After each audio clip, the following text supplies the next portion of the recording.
विक्तामरप्रणतिमलिमणिप्रावाणा मुद्योतकं दैलितिपा पितामोहितानं सम्यक् पीणं मिजिनिपा दियुगं युगादा वालं वनं भवजले पतितां जनानां ज्ञानं यथा त्वयि विभाति कृतावकाशं नैवं तथा हरिहरा दिशु नायिकीसु तेजो महामणिषु याति यथा महत्त्वं नैवं तु काचिशकिले किरीडाकुलीपि उड़ी देवाधिदेवी किरण प्रथमति तंकर आदि ब्रह्मादिनाथि भगवान की जय। उड़ी देवाधिदेवी किरण मोलक सुमतिनाथ भगवान की जय। देवाधिदेवी किरण मनुष्यव्रतनाथ भगवान की जय। अंतिम तीर्थेश वर्तमान शासन नायक श्री महावीर स्वामी की जय। परम पूजनीय आचार्य श्रीमान तुंग स्वामी की जय। प्रातः स्मरणीय सारस्वत कवि नई चकोरती मम शिक्षा दीक्षा दाता आचार्य शिक्षण विभव सगज गुरुदेव की जय। जय बोलो सम्यक वर्धनी श्रमणी आरिका रत्न 105 रमशी माता जी की जय। आरिका संघ की जय। जयकारा गुरु माँ का जय। जय गुरु माँ। रक्षाबंधन का प्रभाव है क्योंकि हम सभी ने वक्ताम्बर स्त्रोत के अष्टम काव्य को पढ़ा था जिसमें हमने जाना था तव प्रभावात आपका प्रभाव पड़ता है जिसमें हमने 20 प्रकार का प्रभाव देखा था 16 प्रकार का देखा था प्रचेतन अचेतन का देखा था और अचेतन चेतन का देखा था। ऐसे ही ये जो दिख रहा है इस चतुर्दशी की पूर्व वेला और कल पूर्णिमा पर रक्षाबंधन पर्व है तो आज सभी के ऊपर रक्षाबंधन का प्रभाव दिख रहा है कि सभी अपने अपने नाना के घर नानी के घर और मामा के घर गए हुए हैं। सत्य है कोई बात नहीं। जो नहीं गए वो जिनवाड़ी माँ के पास आए हैं। जिनके यहाँ मामा के यहाँ नहीं जाना वो जिनवाणी माँ की शरण में आए हैं। आज हम सभी के मध्य में 20 नंबर का काव्य है जो विजय लक्ष्मी को देने वाला है। वस्तुतः मैंने आपको पहले भी बताया था कि मुझे अचेतन लक्ष्मी नहीं चाहिए है। जितना भी पुरुषार्थ चल रहा है चेतन लक्ष्मी की प्राप्ति के लिए और वह चेतन लक्ष्मी केवल ज्ञान है क्योंकि आप विजय चाहते हैं आप जय चाहते हैं और हम भी चाहते हैं। पर आचार्य भगवान कहते हैं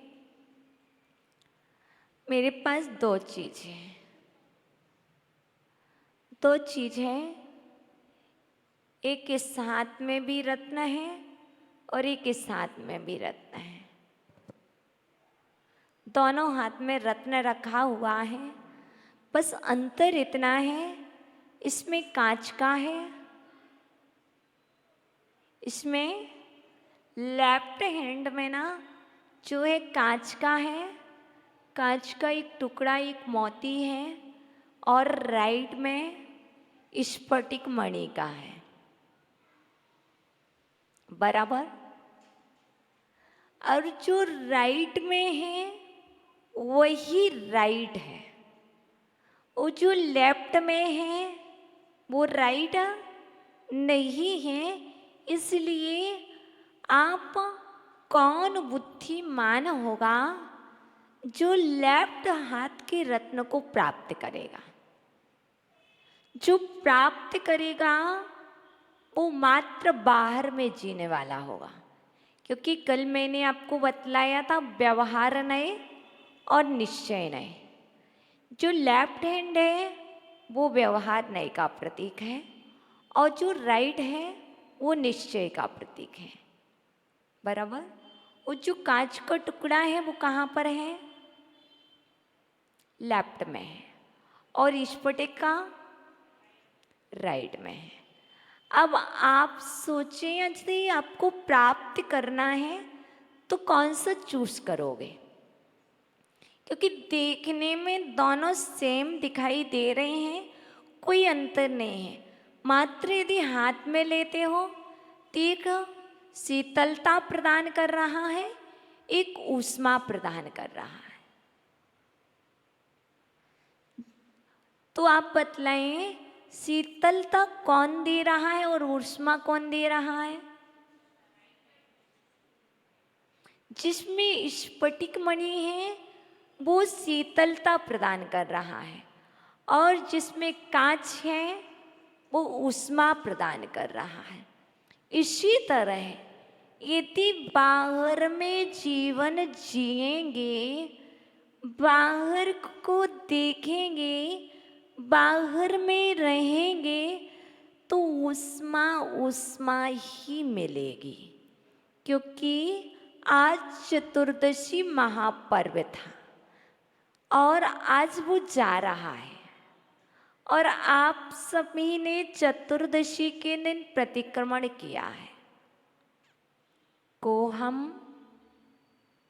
वोस्रामि खमा अब्बुठैमि माणम वोस्रामि मत्तवम अब्बुठैमि।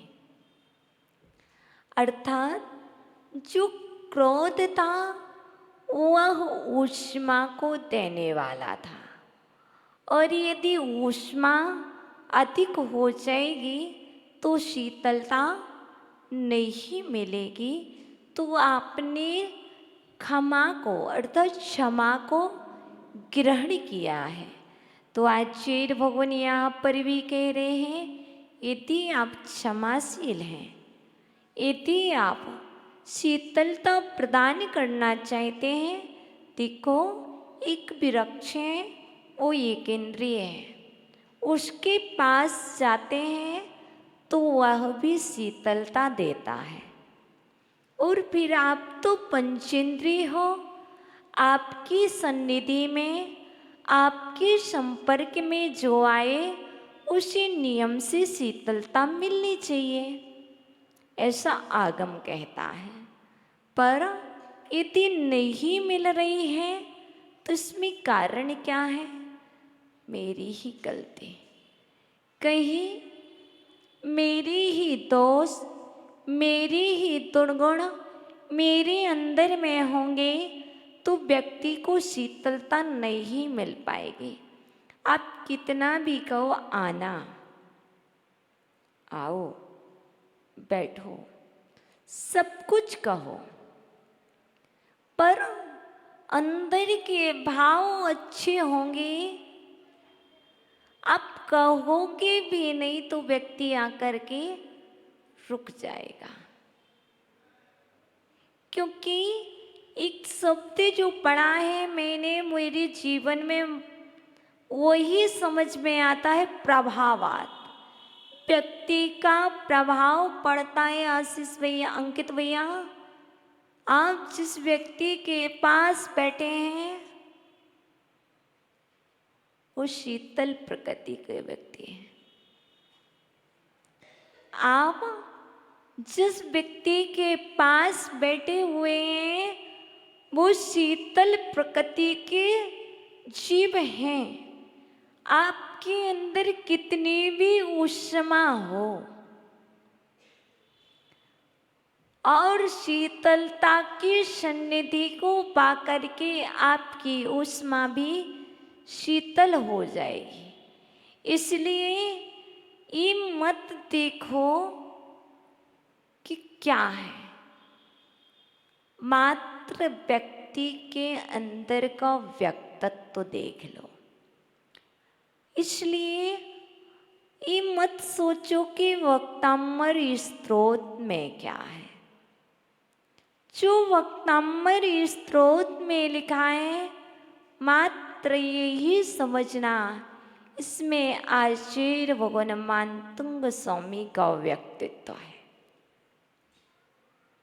उन्होंने आदिनाथ की स्तुति की, ये सत्य है, पर उनके अंदर के जो परिणाम थे वह भाव इस स्त्रोत में उतर कर के आए हैं। क्योंकि जब तक अंदर के परिणाम निर्मल नहीं होते हैं तब तक बाहर में सरलता आ ही नहीं सकती। क्योंकि पूज्य गुरुदेव से पंकज भैया ने कहा, आचार्य भगवान आप इतना सरल कैसे लिखते हो। तो पूज्य गुरुदेव ने हम सभी को बतलाया, यदि मैं सरल लिखता हूं तो पहले सरल मुझे होना पड़ता है। सरल लिखने के लिए सरल होना बहुत अनिवार्य है। बाहर में जो शब्द अवतरित हुए हैं वह शब्द अंदर के परिणाम हैं। बाहर के लेखने अंदर का परिचायक है। आपका निर्णय आपसे नहीं करना, आपके शब्दों से, आपकी बॉडी लैंग्वेज से आपका निर्णय हो जाता है। एक काव्य तो मात्र आप प्रतिदिन पढ़ते हैं, सभी लोग प्रतिदिन पढ़ते हैं, पर किसी के लिए अभी तक परिवर्तन नहीं होता दिख रहा है। क्योंकि ये सुधा ताई बैठी ना, जो सुधा मौर्य जी, ये सुधा ताई है ना, कितने साल हो गए ताई? ताई मिस समझती हो, बड़ी माँ। तो ये सुधा ताई जो है ना, कितने साल से 20 नंबर काव्य को पढ़ रही हैं। 50 हो गए ना, 50 ईयर्स, 50 साल से पढ़ते आ रहे, पर आज तक इन्हें विजय नहीं मिली। ऐसा नहीं है, विजय तो मिली है, पर आपने अनुभव नहीं किया है।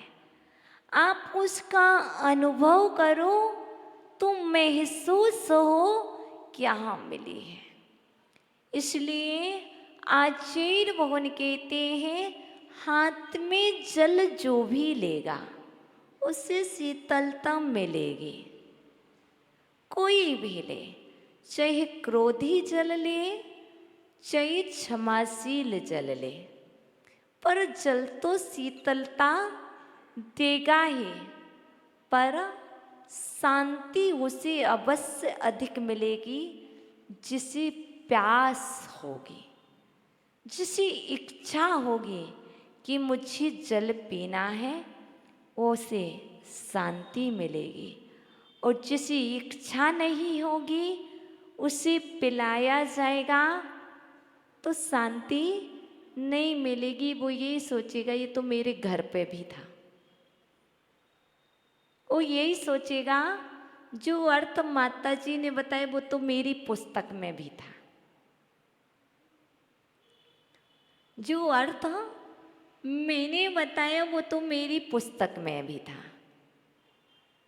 जो ये स्टोरी माता जी ने बताई वो तो मेरी पुस्तक में भी थी, और जो बात माता जी ने कही वो तो मैंने दूसरे महाराज जी से भी सुन ली, बराबर। तो जो इस तरह का सोचेगा उसे क्या होगा? संतुष्टि नहीं, उसे कोई लाभ नहीं मिलने वाला, क्योंकि वह बैठ कर के भी उस पानी से प्यास नहीं बुझा पा रहा। भोजन की थाली सामने है। यार, ये रोटी जो पंकज भैया ने दी भोजन में, ये दाल मेरे घर में भी बनती थी। मैं तो सोच रहा था कि बांसवाड़ा में जाएंगे, पंकज भैया क्या भोजन करेंगे, कोई विशेष चीज मिलेगी, बराबर। यदि वो प्यार से उस दाल रोटी को पाता तो उसमें उनके जो भाव थे उसका अनुभव कर पाता। और यदि मात्र उसने बाहर को देखा है कि ये दाल है और ये रोटी है, तो कुछ भी भोजन करने के बाद भी मुझे कोई लाभ मिलने वाला नहीं है। ऐसे ही वक्तामर ये स्रोत है।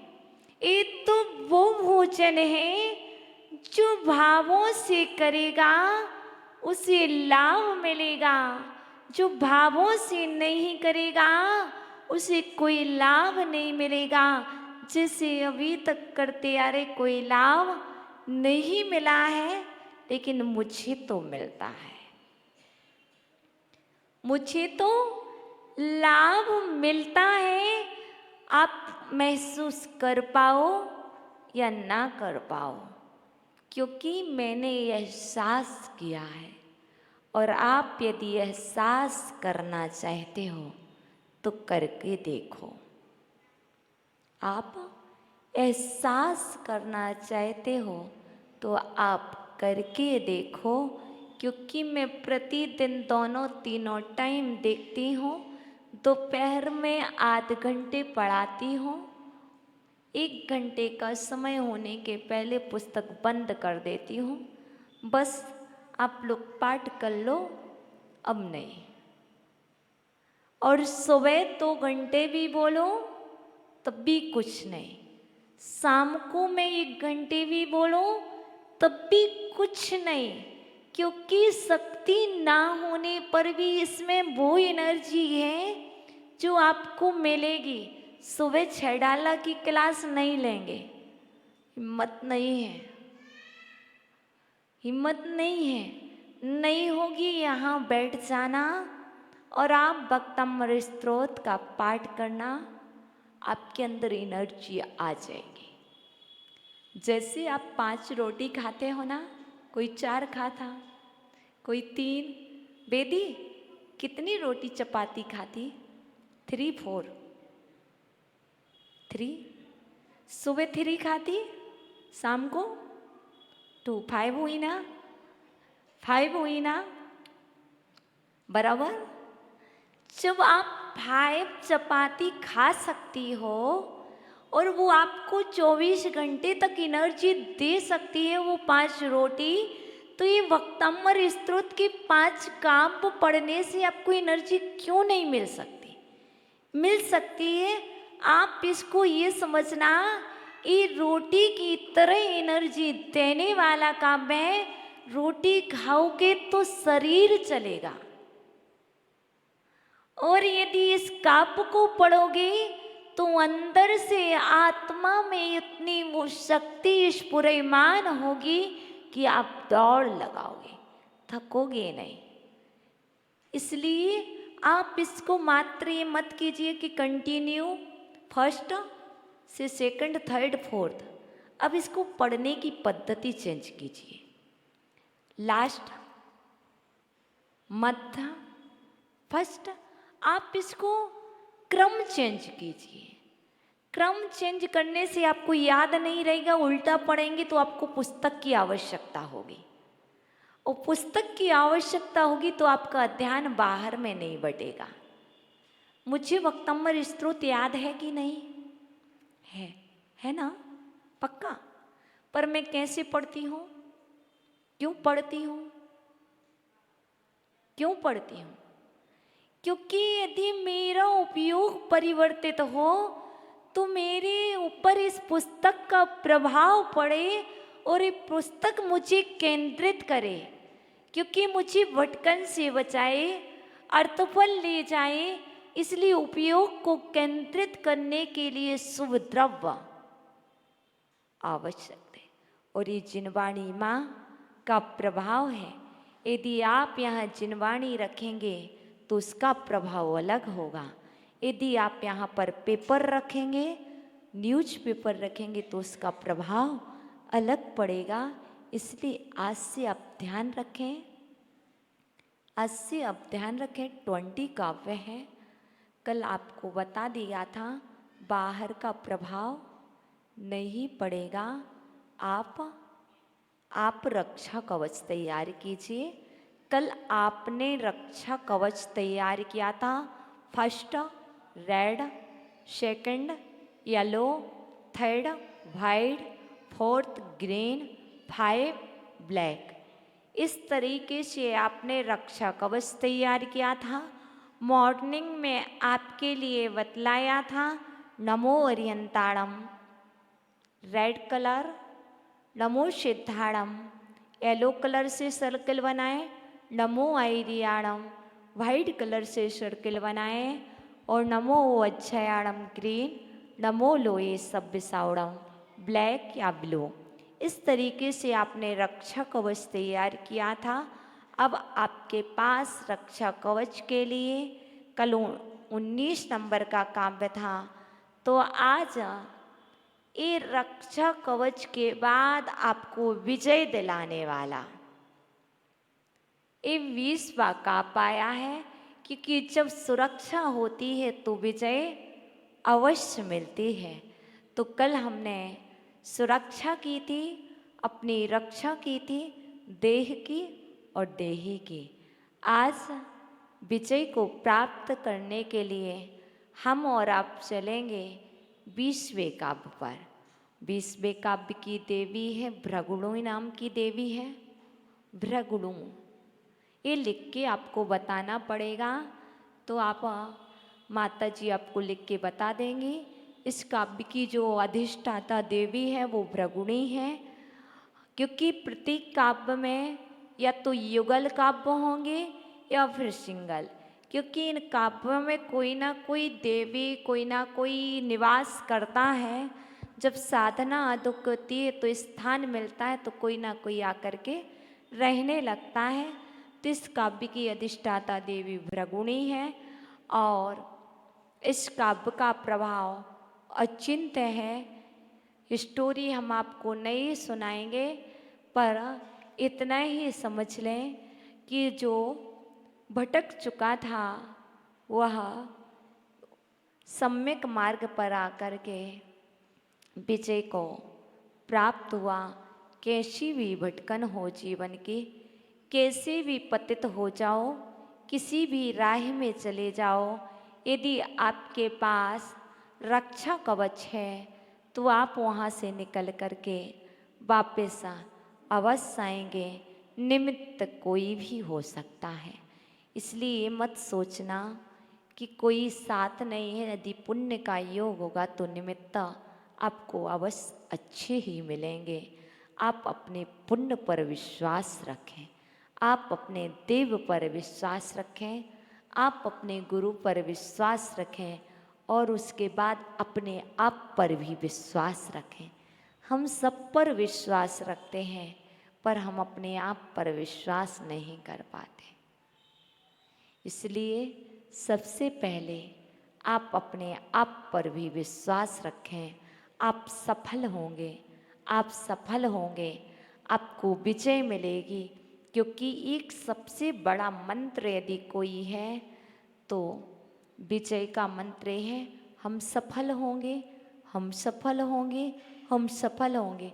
यदि कोई कहने लगे हम असफल होंगे, हम बीमार हैं, मैं बीमार हूँ, मैं बीमार हूँ, मैं बीमार हूँ, यदि इस तरह से गाना गाने लगेगा तो नहीं भी होगा। तो उसकी निगेटिव ऊर्जा, निगेटिव थॉट उसके बॉडी पर प्रभाव छोड़ेंगे। इसलिए आपको नेगेटिविटी दूर करना है। मैं स्वस्थ हूँ, मैं स्वस्थ हूँ, मैं प्रसन्न हूँ, मैं प्रसन्न हूँ। स्वस्थ होना। बेटी, आपने पूछा था रत्नात्रय कैसा है? बहुत अच्छा है।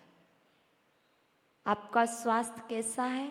मैं पूर्ण स्वस्थ हूँ, मैं पूर्ण स्वस्थ हूँ।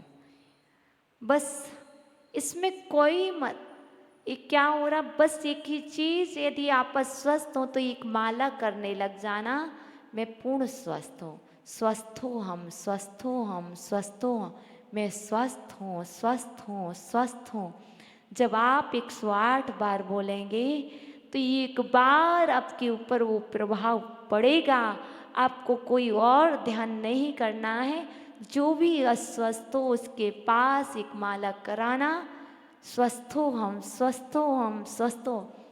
यदि संस्कृत ना बने तो हिंदी में बोलना, मैं पूर्ण स्वस्थ हूँ, मैं पूर्ण स्वस्थ हूँ, मैं पूर्ण स्वस्थ हूँ। और आप नहीं भी होंगे तो स्वस्थ हो जाएंगे, क्योंकि रेकी और हीलिंग और कोई चीज़ नहीं है। रेकी में अपने पवित्र विचार दूसरों को पार्षित करना, भेजना, और हीलिंग में अपने उत्तम विचार, अपनी ऊर्जा दूसरे तक संप्रेषित करना। यही हीलिंग है, यही प्राणिक हीलिंग है, यही रेकी है। तो आप सभी अपने उत्तम विचार, अपने उत्तम भाव हम तक भेजना। हम अपने उत्तम विचार, अपनी उत्तम सोच आप तक संप्रेषित करेंगे। इससे एक दूसरे परस्पर में स्वस्थ रहेंगे। और यही अपनी एक चिकित्सा है। दवाई का प्रभाव बाद में, दुआ का प्रभाव पहले पड़ता है। इसलिए अपन सब यहाँ पर दुआएं दें, दवा नहीं दे सकते हैं। दवा एक ही बार दी जाती है, दुआएं 1000 बार दी जा सकती हैं, अनंत बार दी जा सकती हैं। तो आप रक्षाबंधन का धागा एक दिन बांधते हो और हम रक्षाबंधन की दुआएं आपको अंदर से अनंत बार देते हैं कि आप सदा स्वस्थ रहें, प्रसन्न रहें, सुखी रहें, समृद्ध रहें और आप विजय को प्राप्त हों। तो चलिए, मणियों जैसा तेज आप में कहाँ, भगवान से नहीं कह रहे हूँ, हम तो आपसे कह रहे हैं, क्योंकि आप भाभी भगवान हो। तो मणियों जैसा तेज कांच में कहाँ, ये आज का टाइटल है। और 20 नंबर का भी ज्ञानम ज्ञानम ज्ञानम यथा त्वयि विभाति कृतावकाशम नैवं तथा हरिहरादिषु नायकेषु तेजो महामणिषु याति यथा महत्वं नैवं नैवं तु काच सकले किरणाकुलेपि ज्ञानं यथा त्वयि विभाति कृतावकाशम्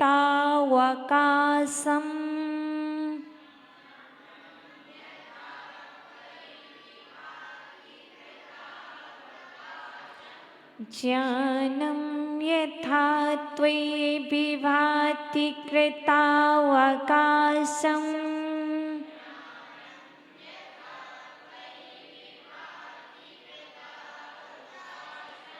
नैवं तथा हरिहरादिषु नायिकेषु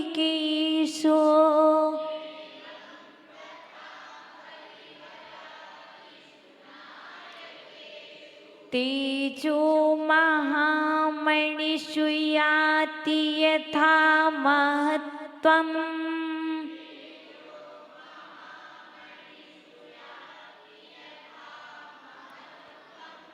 तेजो महामणिषु याति यथा महत्त्वम्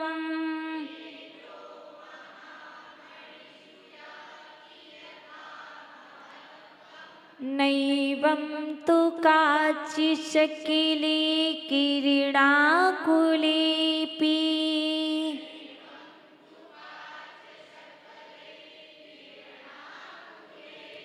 ज्ञानं यथा त्वय्यभिभाति कृता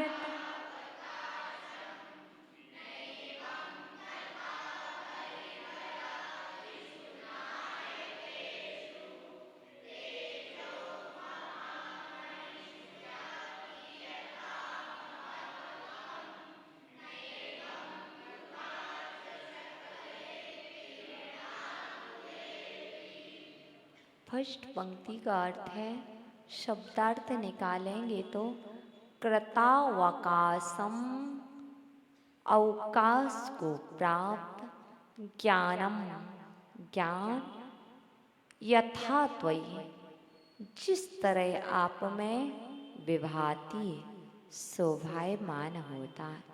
कृतावकाशम ज्ञानम यथा त्वयि विभाति, अवकाश को प्राप्त ज्ञान जिस तरह आप में शोभायमान होता है।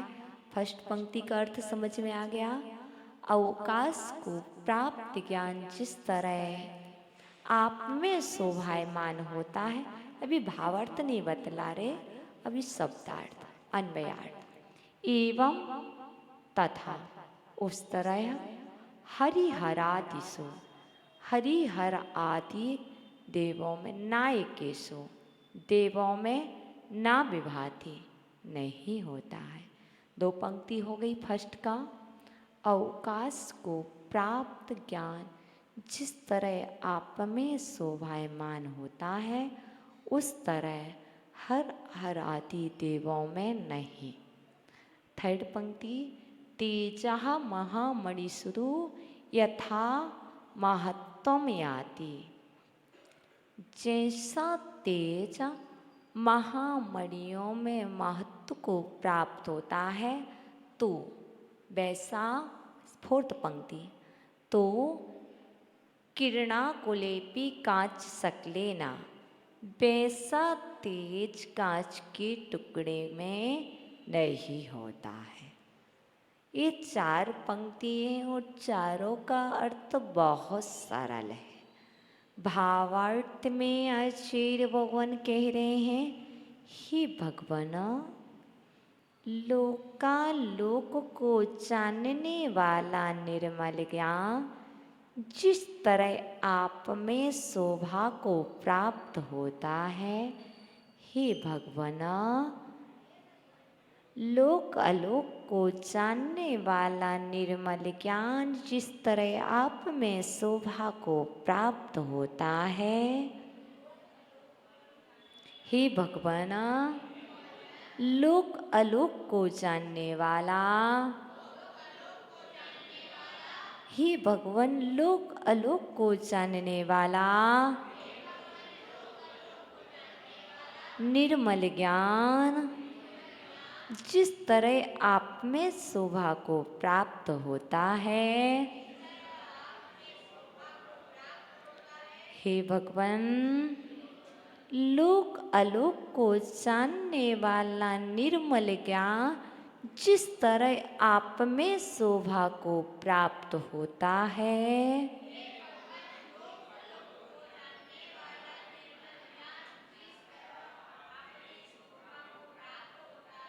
हे भगवान, लोक अलोक को जानने वाला निर्मल ज्ञान जिस तरह आप में शोभा को प्राप्त होता है,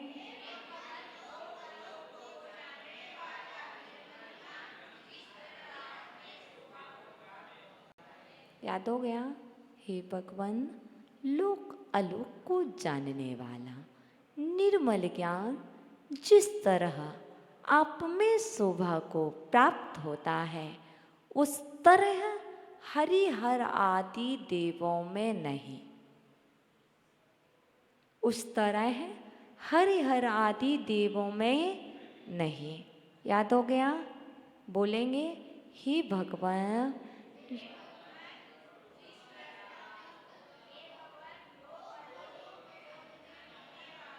अच्छे से बोलेंगे। एक बार भैया लोग बोलेंगे, फिर आप लोग। हे भगवान, लोक अलोक को जानने वाला निर्मल ज्ञान, जिस तरह आप में शोभा को प्राप्त होता है, वैसा हर हर आदि देवों में नहीं।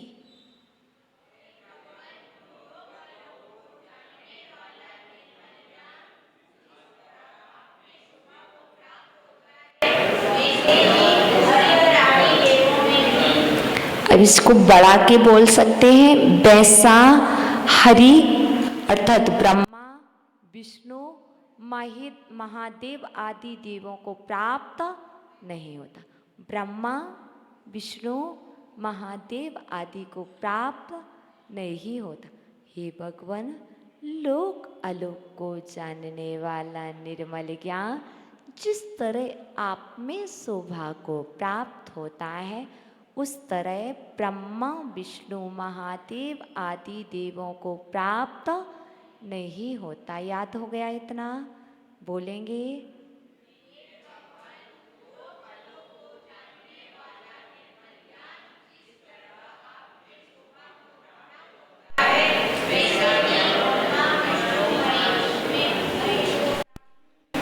उस तरह हरि हर आदि देवों को प्राप्त नहीं होता। जो तेज महामणियों में होता है, वह कांच के टुकड़े में कहाँ? जो तेज महामणियों में होता है, वह कांच के टुकड़े में कहाँ?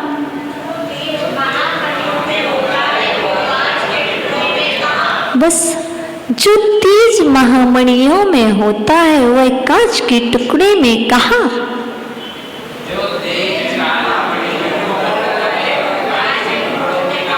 जो तेज स्फटिक मणि में होता है, वह कांच के टुकड़े में कहाँ? जो इजी लगे।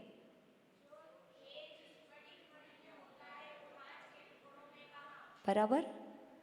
अब एक साथ बोलना है, एक बार हम बतलाते हैं, फिर वैसे ही बोल। हे भगवान, लोक अलोक को जानने वाला निर्मल ज्ञान, जिस तरह आप में शोभायमान होता है, उस तरह हरिहर आदि देवों में नहीं होता। जो तेज महामणियों में होता है, वह कांच के टुकड़े में कहाँ?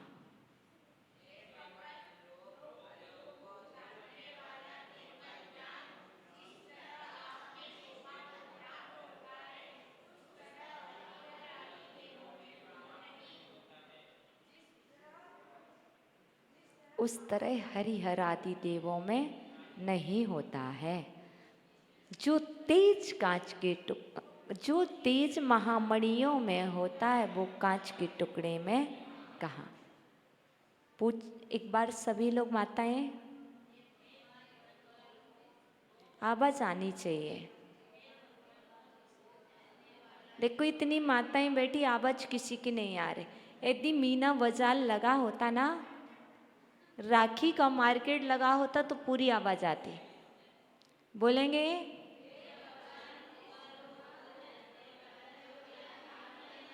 हे भगवान, लोक अलोक को जानने वाला निर्मल ज्ञान, जिस तरह आप में शोभा को प्राप्त होता है, उस तरह हरिहर आदि देवों में नहीं।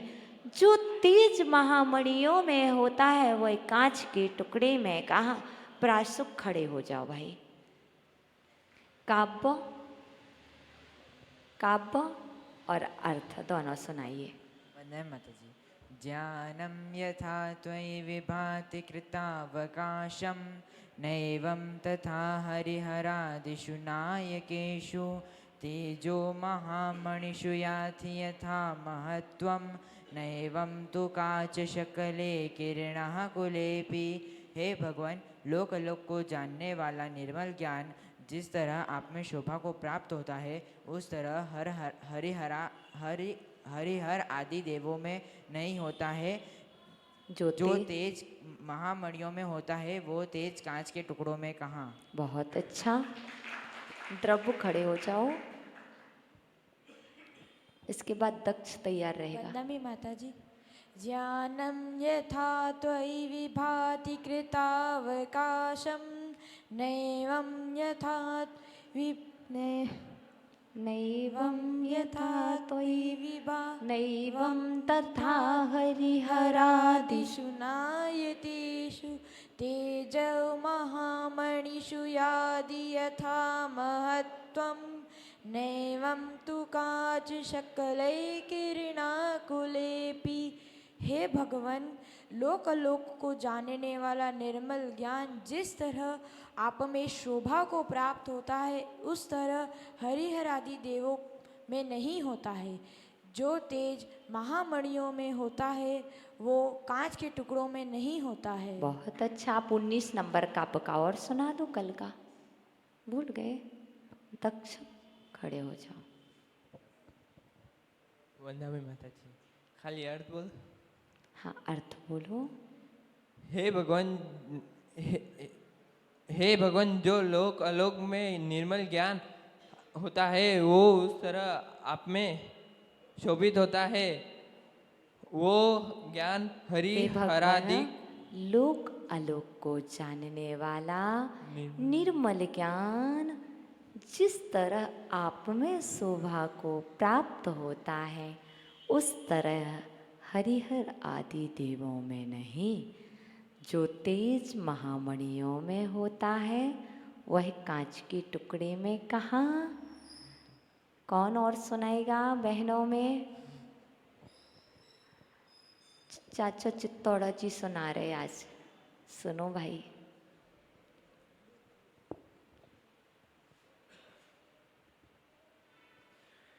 वंदमी माता जी। काव्य हाँ, दोनों। ज्ञानम यथा त्वयि। अर्थ सुनाइए। एक मिनट। ज्ञानम यथा त्वयि विभाति विभाति कृतावकाशं नैवं तथा हरिहरादिषु नायकेषु तेजो महामणिषु याति यथा महत्त्वं नैवं तु काचशकले किरणाकुलेपि। लोक आलोक को। हे भगवान, लोक आलोक को जानने वाला निर्मल ज्ञान जो आप में प्रकाशमान होता है, वह हरिहरादि देवों में नहीं। जो तेज महामणियों में होता है, वह कांच के टुकड़ों में कहाँ। बहुत अच्छा। विनय भैया खड़े हो जाओ।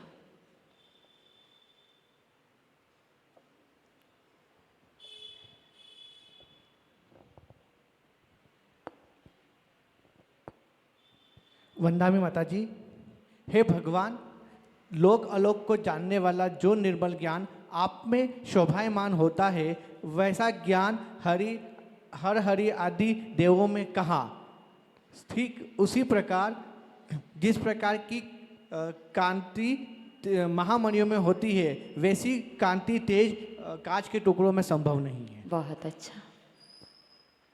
देखो, हम यहाँ पूछते हैं माताओं सुनाओ, तो वे नीचे हाथ कर लेते। यदि मैं कहूँ कि काव्य सुनाओ, तो ऊपर कर लेते। ये तो गजब की बात है कि संस्कृत सबको याद है, हिंदी किसी को नहीं। संस्कृत सबको याद है, हिंदी किसी को नहीं। इसलिए अब हमें संस्कृत के साथ हिंदी भी सीखना है और उसके शब्द के साथ भावों पर भी जाएं। यदि प्रतिदिन एक काव्य का अर्थ सीखते हो, तो 48 दिन में आपके पूरे स्त्रोत का अर्थ आपके पास होगा। इसलिए अभी तक पुरुषार्थ नहीं किया है, अब पुरुषार्थ करने लगना। आज की रिद्धि है नमोच्चारणाणम। नमो चारणाणम। ओम ह्रीम अर्हम नमोच्चारणाणम ज्रौम ज्रौम नमः। इसमें जो लोग कहते हैं कि ये नहीं है वो नहीं, उस प्राप्ति के लिए लोग इसकी आराधना करते हैं। बहुत सारे लोग, आज कल फ्राइडे था तो गोद भरते हैं, किसी की गोद सूनी होती है तो ये कापा सभी तरह की संपत्ति को देने वाला होता है, विजय को प्राप्त कराने वाला होता है। तो वो गोद को भी भर देता है। जहाँ आपके अंदर ज्ञान को भरता है तो वहाँ जब निश्चय का कार्य करता है तो व्यवहार में तो यूँ ही हो जाता है। क्योंकि हमने आज आपको दो चीज़ बतलाई थी, जो कांच का टुकड़ा है वो व्यवहार में है, और जो वो स्फटिक मणि है जो निश्चय में है। तो आपको इस स्फटिक मणि को प्राप्त करना है तो अंदर की तैयारी करना है, और बाकी जैसे निश्चय की प्राप्ति हो जाए उसे व्यवहार में तो सब कुछ रत्न ऐसे ही मिल जाते, चाहे पुत्र रत्न हो, चाहे कांच का रत्न हो, चाहे स्फटिक मणि हो। पुण्य के संचय में सब कुछ प्राप्त हो जाता है। इसलिए इस काव्य की रिद्धि है ओम ह्रीम अर्हम नमो चारणाणम ज्रौम ज्रौम नमः। इसका मंत्र जो है वो आपको उसी में काव्य में मिल जाएगा। फिर भी हम आपको बतला देते हैं कि जब कोई कार्य नहीं होता तो कोई ना कोई शत्रु रहते हैं। तो बतला रहे, शत्रु को दूर करने के लिए विरोध नहीं लेना पड़ता है। शत्रु से शत्रुता करके विजय प्राप्त नहीं होती है। शत्रु से यदि मित्र बना लोगे तो विजय मिल जाएगी। वो कैसे मिलती है? तो ये विजय को प्राप्त कराने वाला एक इसमें मंत्र आया है, ओम श्राम श्रीम श्रोम स्रहा। ओम श्राम श्रीम श्रूम स्रहा। ओम श्राम श्रीम श्रूम स्रहा। शत्रु भय निवारणाय ठः ठः नमः। ओम श्राम श्रीम श्रूम स्रहा शत्रु भय निवारणाय ठः ठः नमः।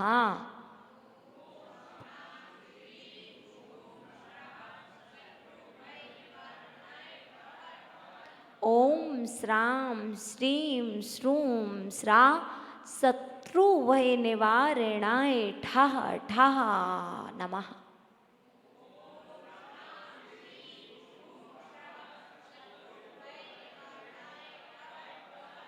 अब मात्र इस मंत्र का पाठ करने से शत्रु का भय भी दूर हो जाएगा, वह भी अपना स्थान परिवर्तित कर देता है। इसलिए शत्रु से शत्रुता करके जीत नहीं होती है, शत्रु को मित्र बना करके जीत होती है। शत्रु का सामना भी नहीं करना तो मात्र मंत्र का पाठ करो, काव्य का स्मरण करो, रिद्धि को बोलो और शत्रु स्थान छोड़ दे। क्योंकि अपन कहते हैं निश्चय ही स्थान दो, निश्चय ही वापिस आओ तो असही। देखो सभी जगह देवी देवता विद्यमान रहते हैं, सभी जगह। तो वहाँ पर अपन जब भी प्रवेश करते हैं तो दो चीज़ बोल के जाना, निश्चय ही। हमारे गुरुदेव ने तो कहा था चौके में भी जाओ ना, तो चौके में जाने के पहले निश्चय ही बोल लेना। क्योंकि यहाँ पर और जब वापस आओ तो असही करके आ जाना। आपका स्थान हमने छोड़ा, आप अपने स्थान पर वापस आ जाओ तो कोई बाधाएं नहीं आएंगी। तो ये छोटे छोटे से मंत्र हैं, ये प्रैक्टिकल आप करते नहीं हो इसलिए आप परेशान होते हैं। जिस दिन से प्रैक्टिकल करने लगो उससे दिन से परेशानियां दूर हो जाएंगी। तो मात्र वक्तांबर जी का पाठ मत करना। अब पाठ के साथ साथ 48 काव्य पढ़ो, लेकिन 48 काव्य में से एक काव्य को अर्थ सहित स्मरण कर लेना। आपका पाठ करना सफल हो जाएगा। ओम नमः। कल रक्षाबंधन महापर्व है। कल का प्रोग्राम जो है वो आप सभी को विदित है।